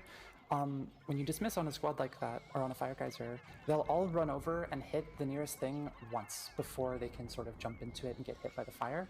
So if you have a fire geyser that's on a bad cycle, you can just dismiss on it, and it'll usually set fire to some of your Pikmin, but you can also just get rid of it really quickly, which is quite convenient. Well, that was a little bit of drama there. I think the boulder was maybe pixels away from squishing some poor purple Pikmin in my party. Райнер говорит, у него сейчас булыжник полетел, и он, короче, был реально очень близко до того, чтобы размазать вообще пальцы Райнера, размазать его половину его пикменов, которые за ним бежали. Это было опасно. In terms of losing Pikmin as we go through, purples and whites are the ones where it will impact directly on our ability to clear floors quickly. Yeah, 99% of the reason we grew so many blue Pikmin is for that gate that was in the above ground. Yeah. And so now that we've taken down that gate, we kind of don't care anymore. Like, obviously we don't want to lose them because they're good for killing things, they're good for carrying things, but if there's going to be mandatory deaths, or not mandatory, but if an accident happens and it's only blue Pikmin that die, that's 60% собрал. Yeah, like for context, the world record loses Двигаем about дальше. 10 to 15 blues. Or no, 15 to 20 blues, honestly. It loses quite a lot. But after a certain point, it just doesn't impact on the bottom line. So, yeah, helpful. So here, this is the final stint of white Pikmin growth, or I think any Pikmin growth, really, actually. Да, мы, короче, можем использовать вот эти цветы, чтобы превращать наших пикменов в белых. It's just that worth it to grow 15 extra white Pikmin here. Or are you gonna go 10? Yeah, I'm gonna go 10, just because the other flower is quite far away. So, the theory is in my idea, or in my head. Сразу же прокачиваем.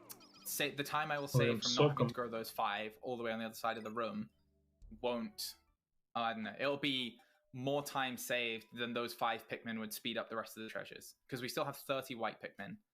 So different runners have different preferences again, but for me, I'm very much get me out of here as soon as possible. Yeah, for sure. Like, the thing to consider is that, oh, unfortunate. I got that was a minor skip, the JackDraz attempt called Rim Walk. It saves like 6 seconds or something like that. Not a big deal if you fail it. Yeah. But yeah. So growing extra whites, like, the thing to consider is that a lot of treasures are they're gonna weigh less than 30, like overall. So any whites you have above 30 are like less useful at that point. Yeah. Like if like the total number of Pikmin you can have carrying things on a floor is 40 or less, there's a good chance that having those 5 extra whites isn't going to be a big deal. Yeah. So this is. Он берет болт вообще очень дешевый. Ну, что упал, то упал. Он, видимо, не очень далеко от корабля, поэтому нам спавнятся очень плохие. So bombs and electricity will kill Pikmin instantly. Don't care about your feelings. Сокровище. Poison also stops your Pikmin being able to reach certain spaces. So when you combine those two together, you can't really protect your Pikmin from the bombs and electricity because you can't get to the spaces in time. Ooh, heck. There you go. Yeah, it's very stressful. You can, if your Pikmin get poisoned, they also kind of like fly off in other Да, directions. Тут, короче, яд есть, это очень опасная kind of like that. Вот, ну, короче, смотрите, вот, когда они отправляются, они сразу начинают бегать туда-сюда. Самое... В принципе, все негативные эффекты вызывают у пикменов панику. И что сейчас происходит? Вот это, конечно, да. Вот что это происходит? Опасно, опасно. Too much of the floor because I had the camera zoomed in, which deloads enemies on stressful floors like these, which is a very useful mechanic, which I guess is only really relevant now. So there you can see 2 white deaths, which is not ideal, but when we were sorting those treasures from before, I obviously left behind 2 whites and wasn't aware, so they were left with the electric beetles and they died. Yeah, it's unfortunate, but you kind of expect to lose a couple Pikmin on this floor just because it's so hectic and so chaotic. And you can always take it slow and safe and not lose anyone, but we're speedrunners, we need to go fast. And if that means losing a couple Pikmin, it's very sad, but we gotta do it, you know? They will be remembered in Valhalla, that sort of thing. Yeah, exactly. All of them. Рай говорит, что всех пикменов, которых мы потеряли в этом этаже, их, короче, запомнят в Вальгалле. We call her Juliet, and then we have that other guy down there who roams around the floor, and so we call him Romeo. We really don't like Romeo. Romeo's not our friend. You in particular hate Romeo. Romeo is very much not your friend. So Romeo will run around the floor, and those Grinks, Jack dodged them very well, but if they do manage to hit your Pikmin, they can just devastate your squad. That attack they shoot... Очень, кстати, вы сейчас с опасных врагов раскатали, они типа могут спокойно уничтожить. They can just completely devastate your squad. Просто целый отряд And even if they don't devastate, because I think it's like 1 in 3 of the shots is lethal. Так, ну тут нормально по сокровищам. Explosions. Even if they just hit you with the explosions, that will like dismiss your Pikmin and make them go idle.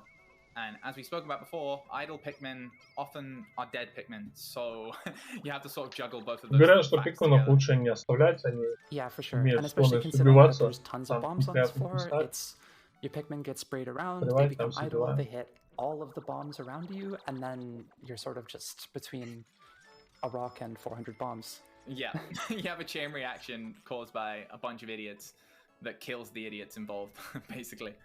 Yeah, exactly. Like this floor can go so wrong in so many ways. It can be a real disaster. Kind of beautiful, actually, how wrong it can go. Yeah, or like in this floor, this can be дорогая штука. Yes, I was literally about to say, Romeo and Juliet, both very close to the spawn area, and their bodies are worth 7 too. So killing them is worth the money. And also the other 2 treasures, which was the tape and the lid, they were both really close. So that floor can be really massive because the sort of ring rooms and the tiles that the game will sort of place when it randomly makes a floor can be really big.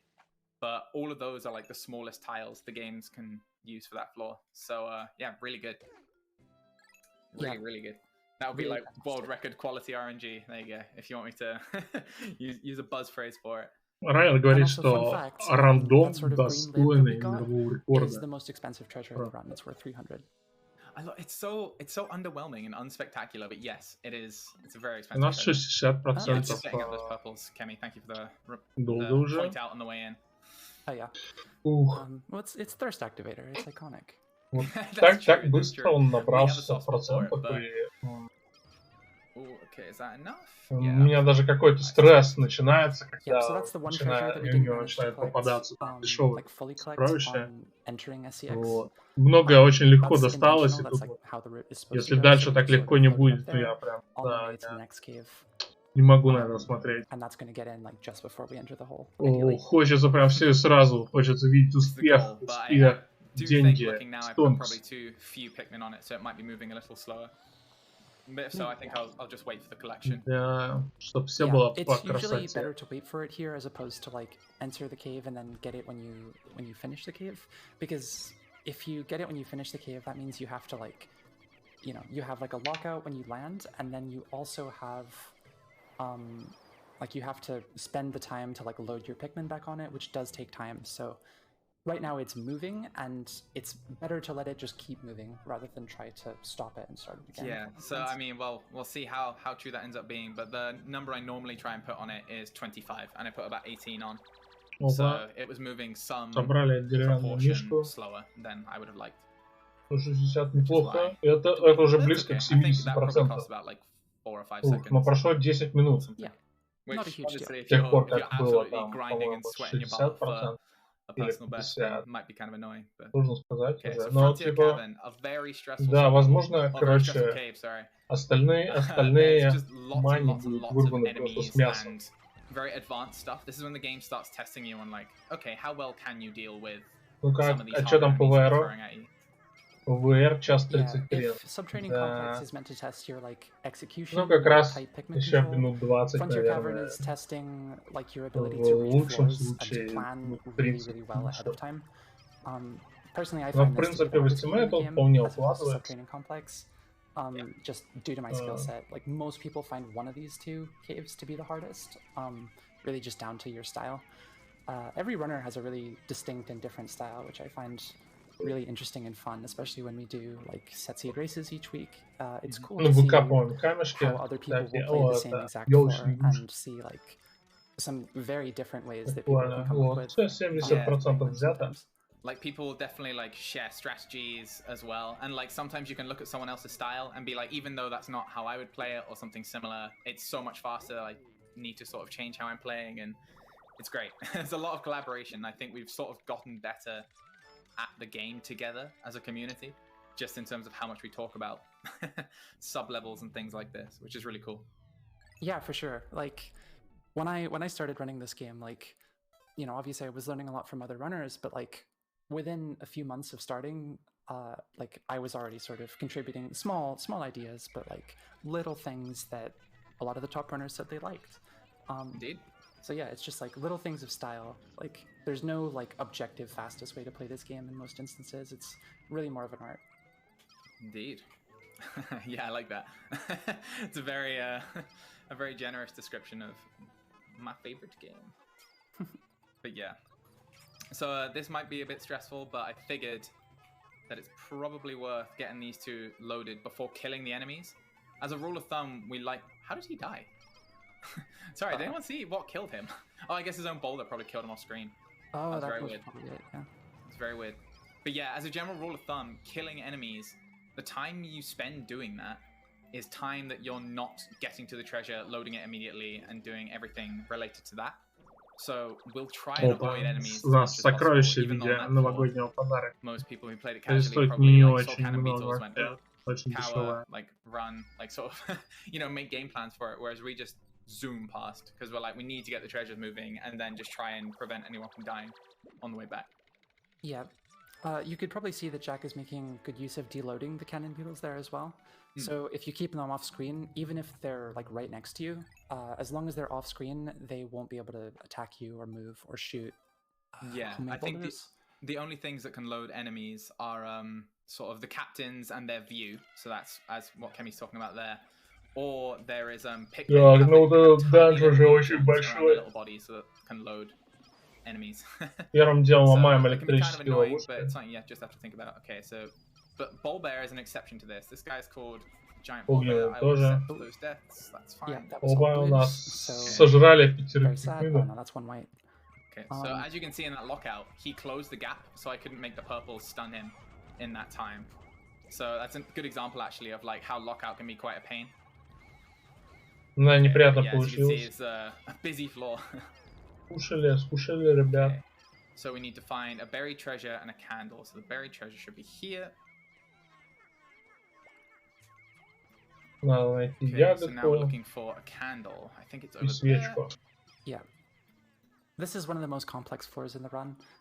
This one like really hard tests your ability to read the floor, especially with the buried treasure, because that one usually takes the longest to get in. You have to dig it up and then carry it all the way back.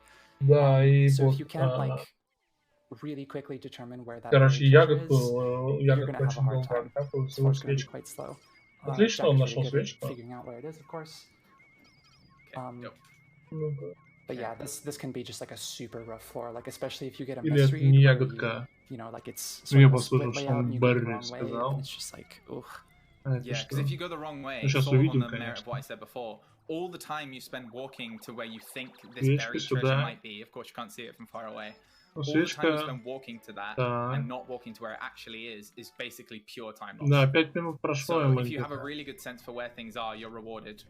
4,5% I guess would be how сделали. I'd try and explain it. But we also got the bug bodies for the Ball Bear and a couple of his little friends. Ну, So это просто that's quite good. колечко. The Ball Bear's worth 10 Бер-ринг, bugs, что ли? so he's definitely worth picking up. Ага. Да, 5 Absolutely, минут. yeah. Wasn't too bad actually. У Despite нас a где-то few deaths, I think I lost типа 2 whites and 5 5% blues. за But at 5 this минут stage, ушло. as we talked about before, 5 blues, they've served their job. They'll be remembered fondly. Yeah. So for context, this is the third to last cave in the run. So there's still probably about 20 to 30 minutes left in the run. Yeah. But yeah, so this is the third to last cave. It's not, you know, we still don't want to lose. Если в Pikmin, of таком course, темпе but идти, то it's less of a big deal than it would have been like in the previous cave, because this cave especially benefits from having like a минут full body. 25, что ли, осталось. Да, это Yeah, будет exactly. больше VR. Oh. So it's just making sure. So this cave is described by many, both casually and in the speedrun scene, as the worst floor in the game. Sorry, I think I said cave. I meant this sub-level in particular. So this is Frontier Cavern 4. It's described as the worst because these guys here, I got quite a fortunate layout, but they scoop you up like this. And when they scoop you up like this, your Pikmin dismiss. And when your Pikmin dismiss, after this cutscene, I will show you what they like to do.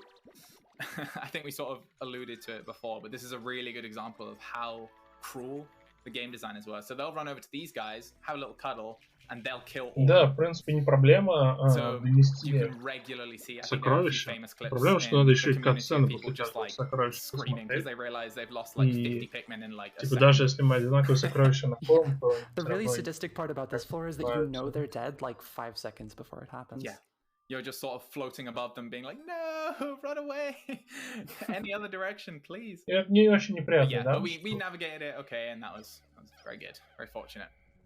It's quite a generous layout. The game didn't really roll its sleeves up and try and Вот brutalize эти me this летающие time, which враги, is good. которых тебя хватает. Love to see that. Okay, so these enemies are called Mamutas. They can't do anything lethal to Pikmin, but they can bury your Pikmin. So much like when we were growing our squad sort of earlier in the run, they'll do that. So we have to spend all the time going under the ground and plucking them up again. Which is, again, it can just be pure time loss if they bury like a lot of Pikmin. So you do have to be quite careful. Yeah, if it's 1 or 2. Раннер it's okay. убегает от but yeah, большого like, врага I've и definitely spent прячется типа way too long on this floor за sometimes, дыркой. just sitting there plucking Pikmin after the treasures have come Кстати, in. деталька And the для thing is, робота. when you Интересно, go to можно the ли next его sublevel, собрать? we didn't really talk about this, but when you go to the Было next бы sublevel, прикольно. all of your Pikmin will come with you no matter where they are, Yeah. unless they are buried in the ground. So you do have to pluck them. Там же как Yeah, that's были a very другие good point, детали actually, to clarify. роботов. Okay, so this person might... This Bulbmin here, we didn't really talk about them because they're not super relevant for payoff debt. They are for other categories, but we don't pick them up. So they're sort of different weird like parasitic Pikmin that like lodge inside ball bodies and control them. It's kind of gross, but they're really cute, so we like them. But they aren't affected by deloading. Просто забегаем в mechanic we've следующий spoken уровень. about before. So even if you keep them off Нечего camera, ловить. they have their own little brains and their own little conscious thoughts, Ну and they'll just что wander the floors by themselves. Нашего So внимания. they can sometimes be a bit scary, but exactly, yeah. They are roaming enemies. So big bull bears are roaming enemies. Romeo from earlier is a roaming enemy. That just means they keep going no matter what you do to them. They will ruin your day whether you want them Тут to. неприятные враги, которые портят день, подкидывают булыжники, а издалека. My Pikmin with me. This is fine. This is fine. Nobody panic. И у нас сожрали очень много пикминов. Unless you want to panic, in which case I can't stop you. Да, ну But Райан you can говорит, see what главное I не meant about the паниковать. orange bulbs being quite stressful, because they'll see you from very far away and then make their sweet little way over, and you're like, thanks for popping by, but you're not welcome. Поведем раскопочки. Там ее Be что? polite about it.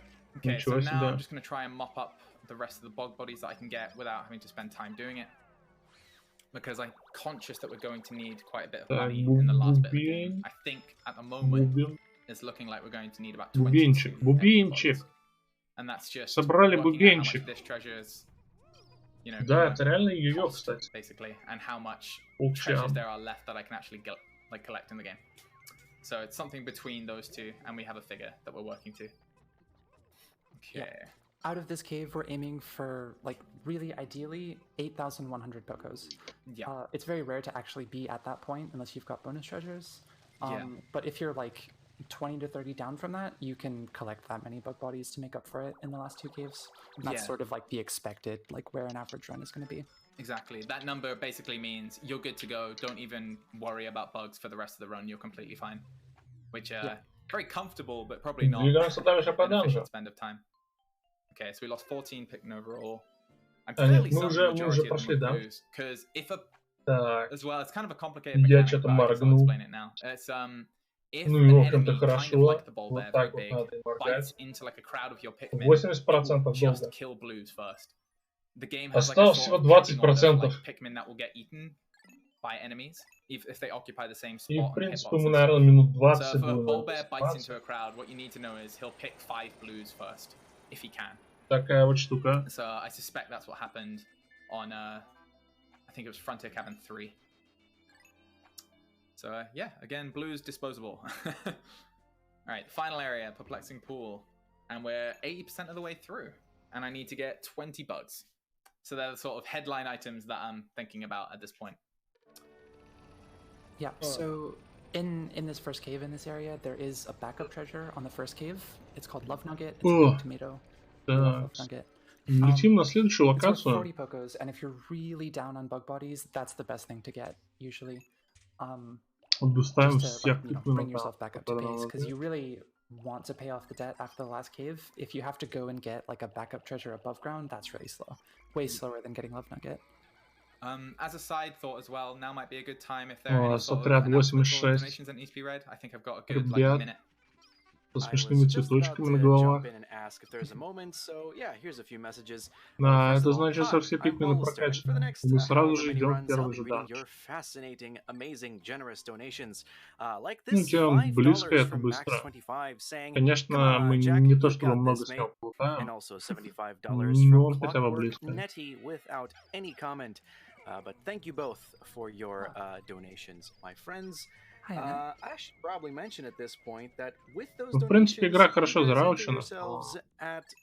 some amazing Там, prize draws. ну, вообще For example, пикмены как франшиза this is популярна the для one ранов. controller, custom made, На удивление. with an ESA theme. It is absolutely beautiful. And if you donate $30 throughout the event, not just in one donation, but cumulatively, you can enter the draw for that.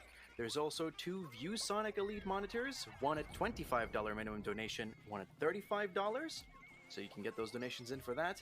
And our big prize, a Sony PlayStation 5 and Ratchet & Clank Rift Apart. And that's a minimum of $50. So if you raise $50 throughout the event, you're in the draw for that. So yeah, get those donations in and hopefully you can win some amazing prizes. Back to you, folks. Опа. Thank you. Бутылка, пробка, крышечка.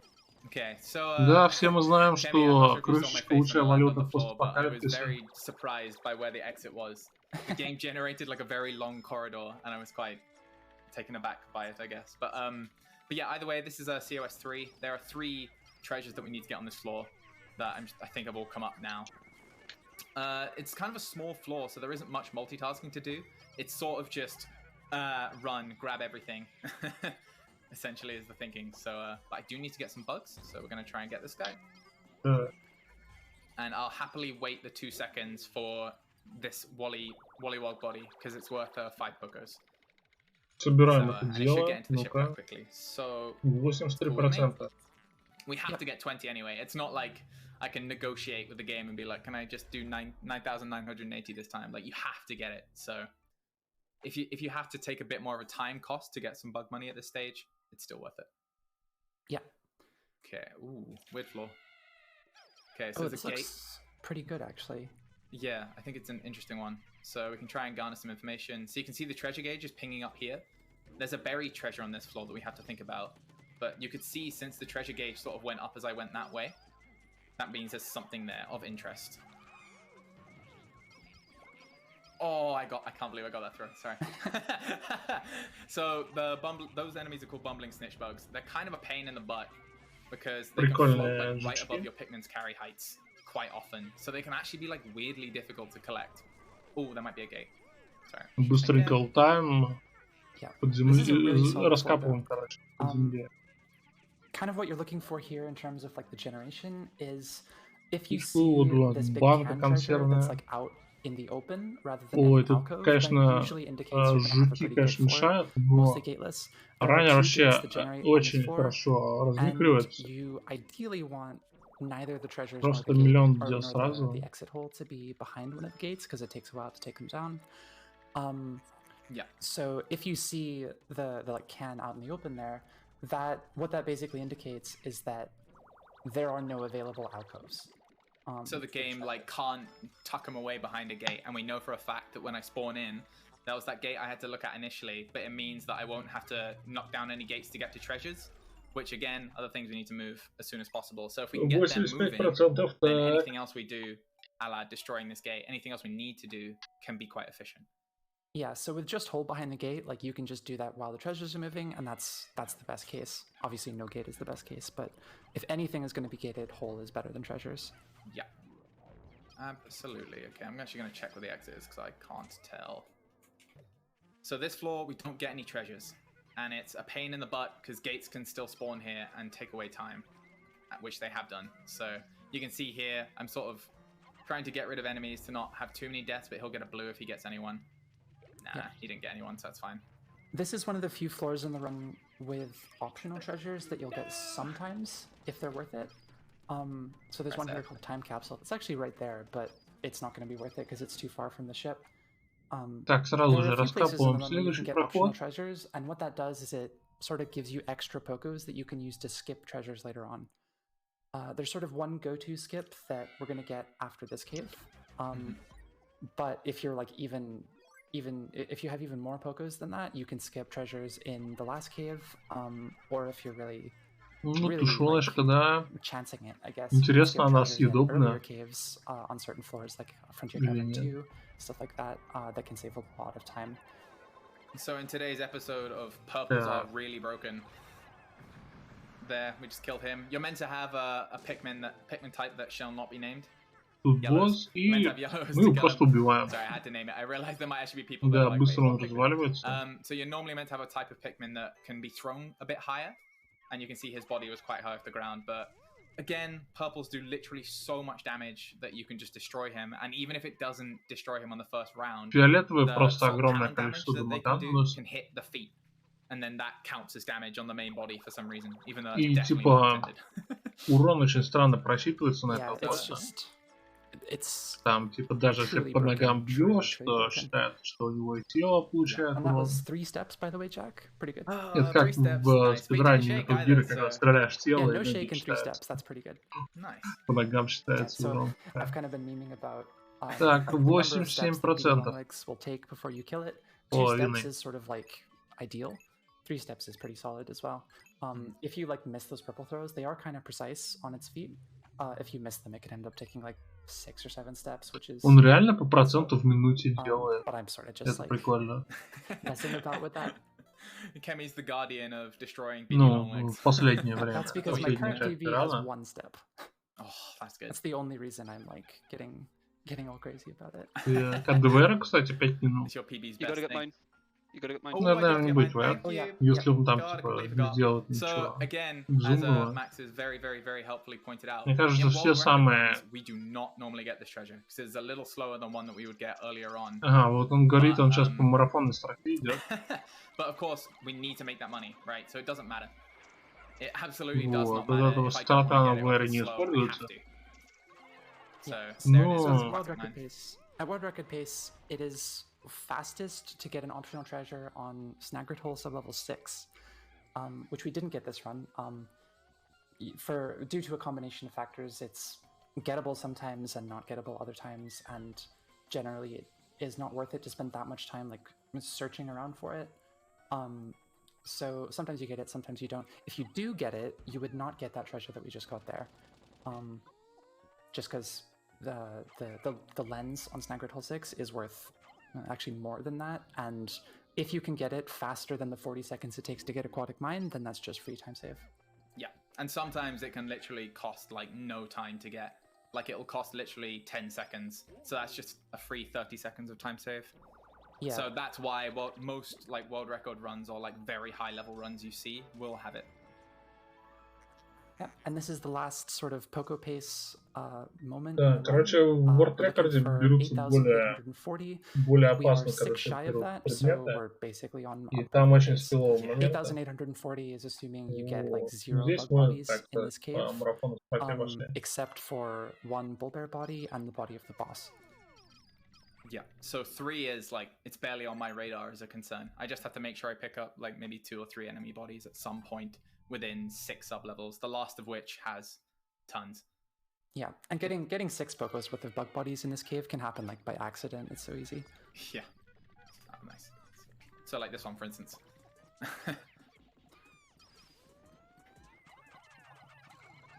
Yep, this spawn point is good. It's second best, I believe. Yes. Yeah. Or debatably, because we can get ones up here as well.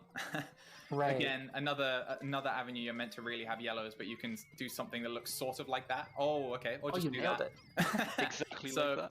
So if that treasure was up there, I would have done a strategy, which is called moke throwing, where you can sort of trick purple's momentum. Хороший бросок.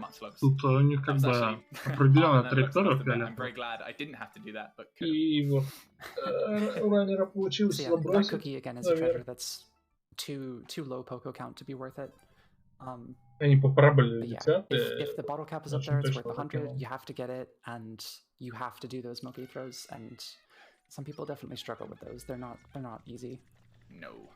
На самом деле это было очень непросто.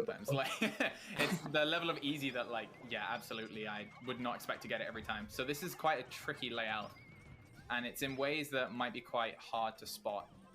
So I'll try and explain. But basically, the way the spawn room has generated. Это немного озорной такой уровень.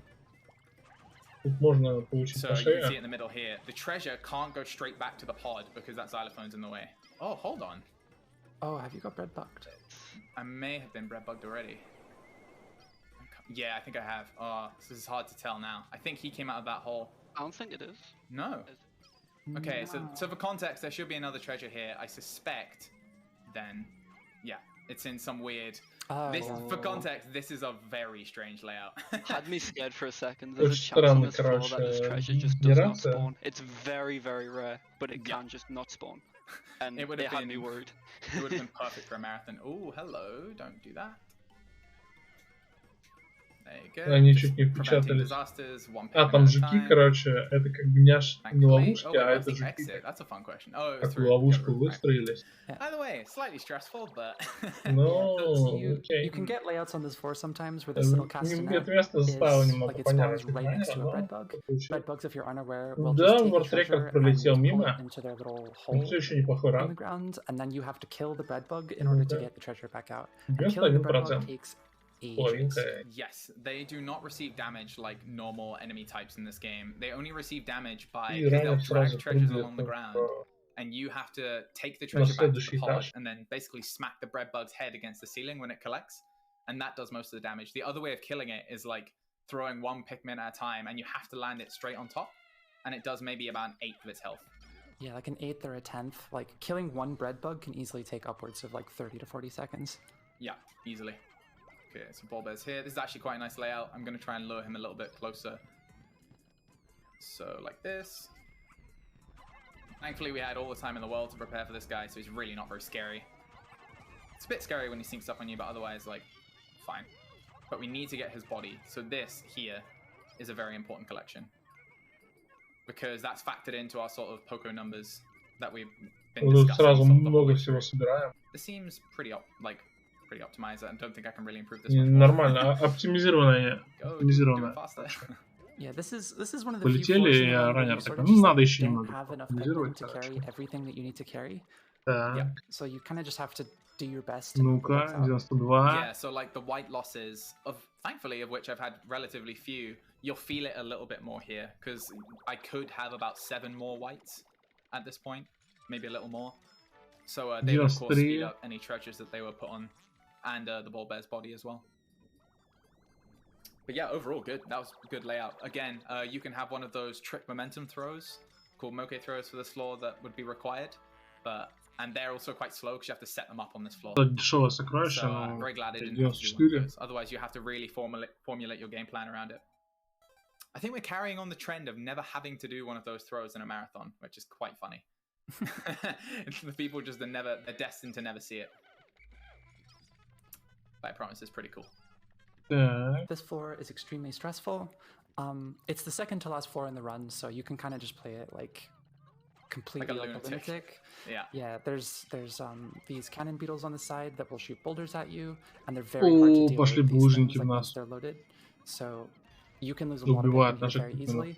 We don't care for this category, but for англоязычная трансляция говорит, like что treasures and no major exploits, where you do очень this нервное место. Not near the end of the run. You have to be really careful. Особенно вот эти пушки, они очень неприятные. And it makes it just insanely difficult. Yeah. So in general, I'm just trying to stay relatively out of trouble. Oh, they're going through there. Okay, right.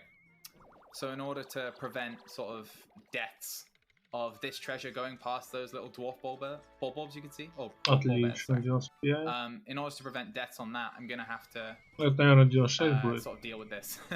Even though I really want to get to the короче, еще бегает мельтешит, чтобы самые враги не стреляли в тех Pikminов, которые тащат.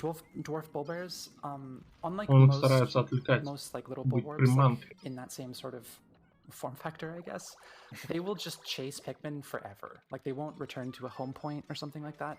97%. They'll sort of just follow the treasures as they're moving, and you can build up like an army of them at the ship, just constantly eating like 10 Pikmin at a time. And you know, even though you're going into the last floor of the run, that can hurt bad. Exactly, because you still need like a good amount of Pikmin to function, and also they have a lot more health than regular sort of tiny form factor similar bulbs. Yeah, I think it's 4 or 8 times as much health. It's a lot. Yeah, it's crazy. Okay, so kill these guys. So this floor has our friend, the giant bread bug. He's not actually our friend. We hate giant bread bug. He's cute though. He is very cute. But yes, he is an absolute pain in the butt because he steals treasures and acts somewhat randomly. And he dies in 2 hits, unlike our little friends here. That's 2 hits, like bringing him to the ship, like carrying a treasure that he is carrying back to the ship. Oh, 1 more purple on that. Yep. Oh, wait. Так. Very, very, very unfortunate. So the purples, instead of grabbing that bread bug, which we really needed them to, they decided to grab Не повезло, so we're going to have to do the bread bug kill of shame. This is what I was talking about before. Which хлебных гусениц гасим. Too much by cutscenes, but we will. Брэд-баг. Хлебный жук. Okay, let's go. Nice. Cool, yeah. Nice one. Хлебный жук, это звучит как really хлебный. It does happen sometimes, but you know, you can see how much time it loses. Oh, this didn't move. Interesting. Okay. Ooh. So I think we can make him go for this. Oh, that's very annoying. So this is why we hate Giant Breadbug. He acts without reason and without care or consideration for others. Yeah. Так, So ну this тут is the only чуть-чуть дает. boss in the entire run that we Вам-то и can't надо just чуть-чуть. demolish instantly with purples. We do actually have to Получается, мы за этот данж не закроем или закроем. Ой-ой-ой. Так, 30... Ой, как мало, как мало. Что ж такое? Не закроем.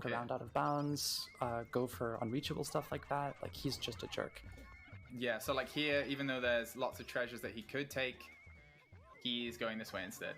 Yep, he is taking a hike. When he decides to go around here, he just has to go all the way around. Yeah, so we're going to be waiting here for a while, which is quite annoying. I'll kill some more enemies to make sure that he's as likely as possible to actually try and get something.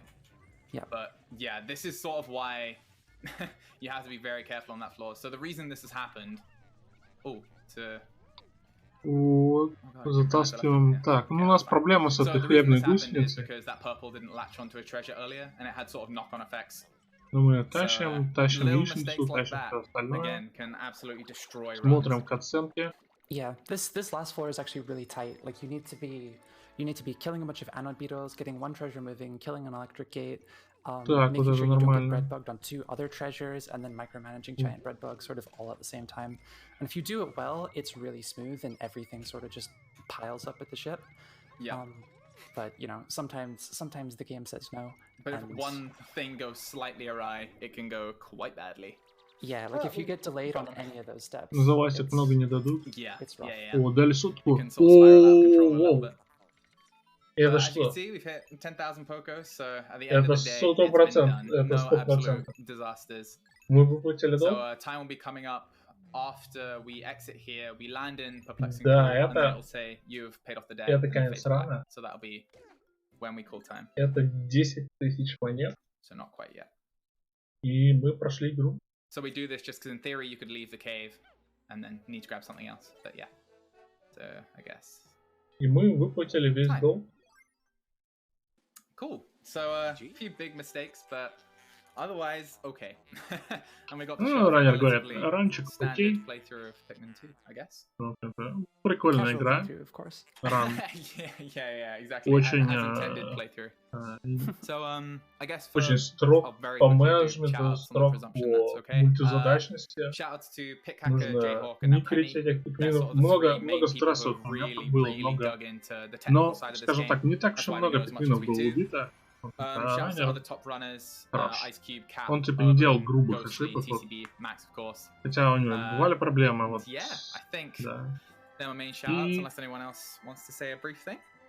И наши командиры, космические приключенцы,